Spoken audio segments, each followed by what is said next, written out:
Unidad de Fiscalización los dictámenes de ingresos y gastos de los partidos políticos en las campañas presidenciales del 2012, que proponía sanciones por presuntas anomalías y rebases en los topes para gastos de campaña, de 129.8 millones de pesos para el Movimiento Progresista, PRD, PT y Movimiento Ciudadano, 54.6 millones de pesos para Compromiso por México, PRI Verde, 2.2 millones de pesos para el PAN y 283.975 pesos, para ser exactos, Nueva Alianza.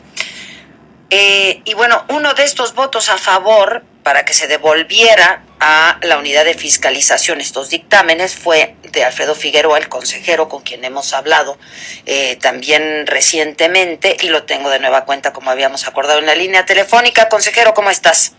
Bien, Adela, ¿tú cómo estás? Bien, también, muchas gracias.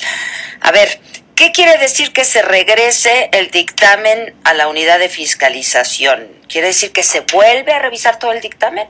A ver, lo primero que hay que señalar es que lo primero que aconteció el día de ayer fue, en principio, la votación en contra del proyecto de dictamen y del proyecto de resolución. Es decir, la mayoría de los consejeros no estábamos de acuerdo con el dictamen y los criterios empleados en él y con la consecuente resolución que deriva de ese dictamen, que son, entre otras cosas, las sanciones que tú estás narrándole al auditorio, Adela. Ahora, ¿cuál es la consecuencia material de votar en contra el dictamen y el proyecto de resolución? Pues la devolución al órgano técnico del Consejo General para un conjunto de efectos, es decir, para un conjunto de precisiones que el Consejo ha ordenado a la unidad de fiscalización, entre las que se cuentan, entre otras, la de iniciar un proceso en donde en lo que se conoce como el gasto común, gasto prorrateado, que hablábamos hace algunos días en este mismo espacio, el común entre distintas campañas, emplee y los criterios para motivar de buena forma y de manera clara cuál es el beneficio que en un determinado momento están teniendo más de una campaña. Merced a esta explicación, el Consejo estará en condiciones de valorar si la asignación que se ha hecho, distribución de ese gasto, es la que debe hacerse o no es la que debe hacerse, Adela. Esa es la primera de las instrucciones.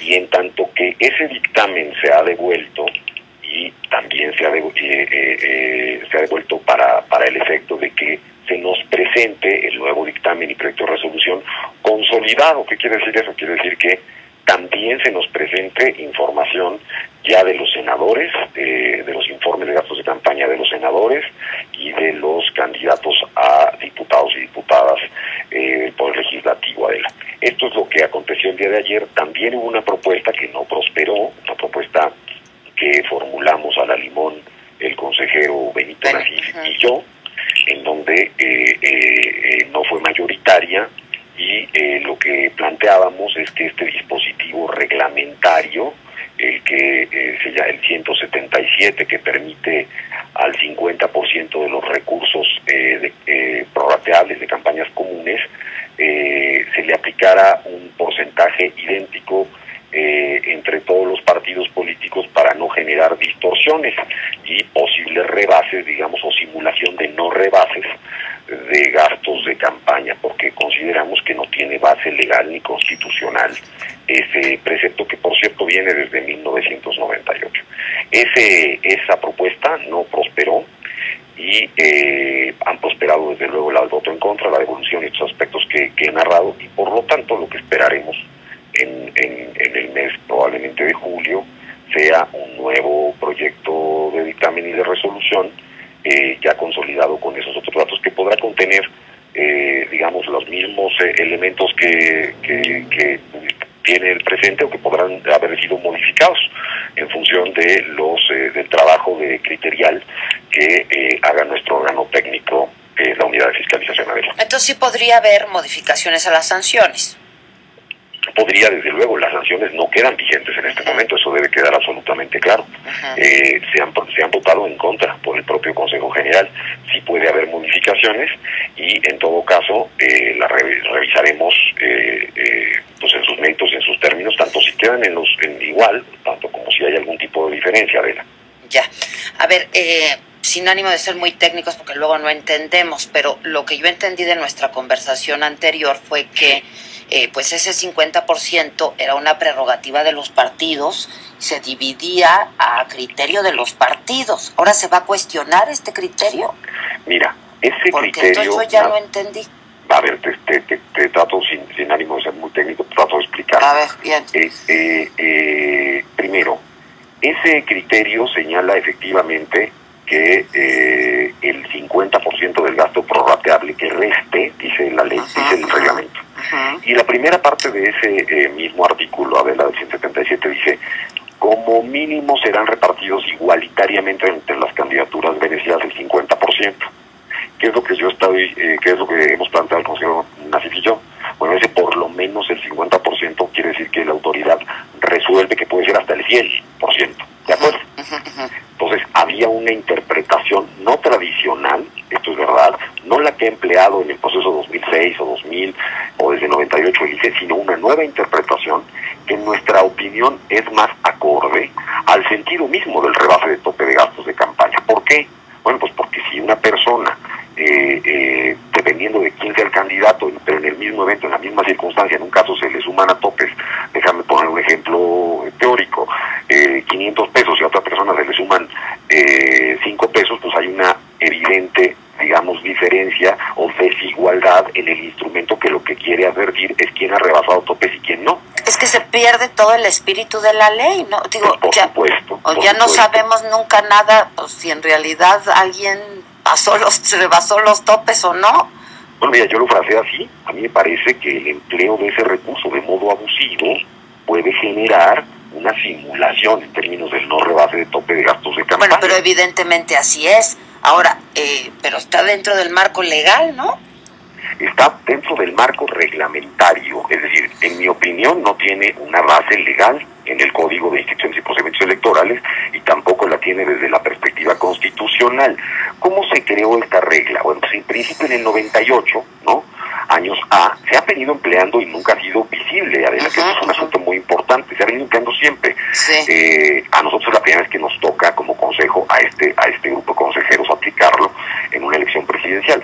El tema aquí es que servía como una estrategia de gasto para una estrategia política, es decir, pero no estaba pensado o no nació con la idea de volverse una estrategia de reporte de gastos o una estrategia financiera en el sentido, digamos, estricto de así lo reporto y así reparto los gastos con el propósito de que no se advierta este proceso. Ahora bien, es cierto, y esto también debe quedar absolutamente claro, que fueron los propios partidos políticos los que y esto habría que señalárselo a la coalición Movimiento Progresista, que si pone en cuestión este porcentaje, bueno, hay que decir que ellos mismos lo plantearon. De hecho, había la iniciativa de cambiarlo y no quisieron, ¿no?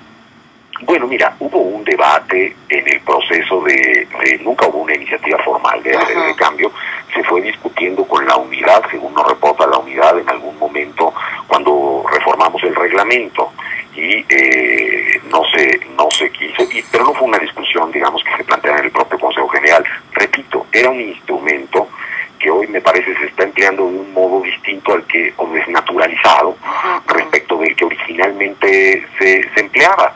Es decir, te dejo un margen razonable para este propósito de que gastes, digamos, estratégicamente en función de la política, no en función de cómo le vas a reportar al ICE. Y después, que esto es un asunto muy importante, así como hay quien se planteó el 1%, digamos, de ese gasto, hay quien se planteó el 100%, Adela. Sí, o el 34, o el 30. Exacto, y además hay que tener presente una cosa, ese gasto se divide entre las campañas beneficiadas.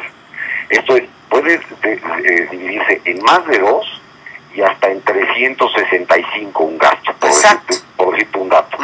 Pero porque fueron 365 puestos de elección. Exactamente, y hay otra condición, Adela. Hay casos en donde, digamos, hay diferentes porcentajes dependiendo si se trataba de presidente diputado, presidente senador, presidente diputado y senador, que serían, digamos, las tres hipótesis de combinación porcentual en relación a ese otro 50%. Espero que no estar confundiendo de más al público, pero el efecto concreto es que por una misma, déjame decirlo así, por una misma propaganda, por una misma camiseta o un utilitario, a un partido pues de la misma calidad, con el mismo proveedor, con el mismo precio, a un partido o a una candidatura a la presidencia se le pueden ir 5 centavos y a otro partido se le pueden ir 15 pesos. Sí, exacto, que es lo que se hizo público hace unos días, ¿no? Que estaban diciendo, el secretario de Finanzas del PRD diciendo que cómo era posible, ¿no? Que a Peña Nieto, por ejemplo, una gorra le hubiera costado 1 peso y a ellos 10. Bueno, el caso es que eso así lo prorratearon ellos. Sí, pero esto no debiera sorprenderle al personal de finanzas del PRD. Y no debiera sorprenderle, entre otras cosas, porque ellos mismos, por ejemplo, determinaron que en la candidatura presidencial se fuese del gasto, entre si estaba un gasto para el candidato a presidente y el gasto a senador como tal, se fuese el 55% al presidente. Ellos mismos se dieron pues yo estoy de acuerdo. ese procedimiento. Entonces, yo diría, con matices, digamos, a mí, en realidad, digamos, lo que me parece es que con independencia de si se dieron 55, 100 o 1, el instrumento está diseñado para una cosa distinta de y es decir, que tengamos con certeza, con elementos claros, quién gastó más y quién gastó menos, y si alguien rebasó y violó el principio de equidad, que reciba una sanción. ¿Y lo vamos a saber, consejero? Porque bueno, esta ha sido la posición de muchos de los consejeros en la mesa del Consejo General el día de ayer, y yo he visto que la idea que reina, digamos, en algunos espacios en los medios de comunicación es que el IFE pospuso, ¿no? Bueno, el IFE votó en contra una resolución, y evidentemente eso tiene una condición de posposición para conocer el nuevo proyecto de dictamen y de resolución, porque si no nos quedaríamos en algo así como la nada, ¿no? Sin nada más que hubiéramos votado en contra. No sé si me estoy explicando. No, absolutamente. Yo creo que ya en todo caso, es decir, ya si el IFE lo aplazó, pues en todo caso lo mínimo que queremos es pues las cuentas bien claras, ¿no? Ese fue el propósito del día de ayer. Creo que es una decisión acertada en términos generales. Respeto profundamente la opinión contraria, en este caso minoritaria. Me ha tocado a mí ser parte de las minorías en otras ocasiones, y lo fui de hecho en alguna de las propuestas que comentábamos ahora. Así que de eso se trata este órgano. Es un órgano con distintas miradas, con distintas visiones, todas muy respetables. Ahora, el IFE, y yo insisto en ello, sale mal parado con esto porque parece, yo no sé si sea cierto, pero parece, al menos parece, que pues fueron víctimas de presiones políticas, que esto fue más político que cualquier otra cosa. En fin, primero adelantar un dictamen, luego regresarlo y posponerlo, y etcétera. O sea, a capricho de los mismos, ¿no? Que pues partidos. Aceptar, sí, las reglas del juego. Mira, yo respeto mucho esa opinión, no la comparto, y no la comparto por lo siguiente. Es decir, yo no, digamos, que el IFE sea objeto de presiones políticas, bueno, pues eso es evidente en la medida y sentido que en la mesa del Consejo están las fuerzas políticas. Eso ocurre, digamos, con frecuencia. Ahora, que el IFE resuelva merced a asuntos de sin razón o asuntos, digamos, solo exclusivamente de interés de algún partido, de un conjunto de ellos, me parece que no es de este modo. Es decir, el IFE resuelve por sus méritos, en sus términos, y además es posible someter las decisiones, todas las del Instituto Federal Electoral, al rasero del Poder Judicial en su revisión.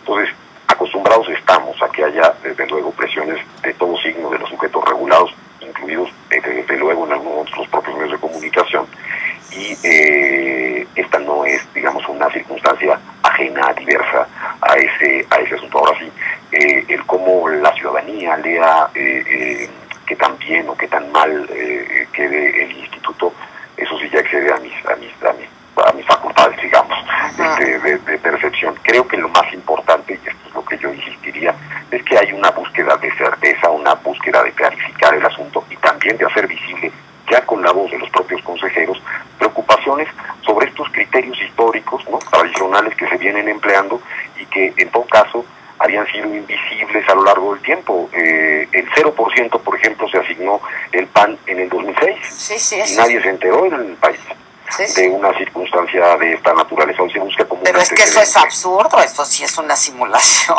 Bueno, pues perdóname, pero tan absurdo como decir el 1, el 1 decir igual. el 100. Sí, ¿no? igual, pero insisto, es su prerrogativa, pues así lo diseñaron.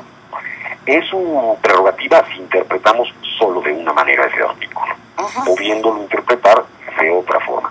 Yo asumo... De la buena forma, digamos. De lo que yo pensaría que es la manera adecuada, aunque asumo plenamente que no ha sido pues la posición mayoritaria de mis colegas en la mesa del propio Consejo General.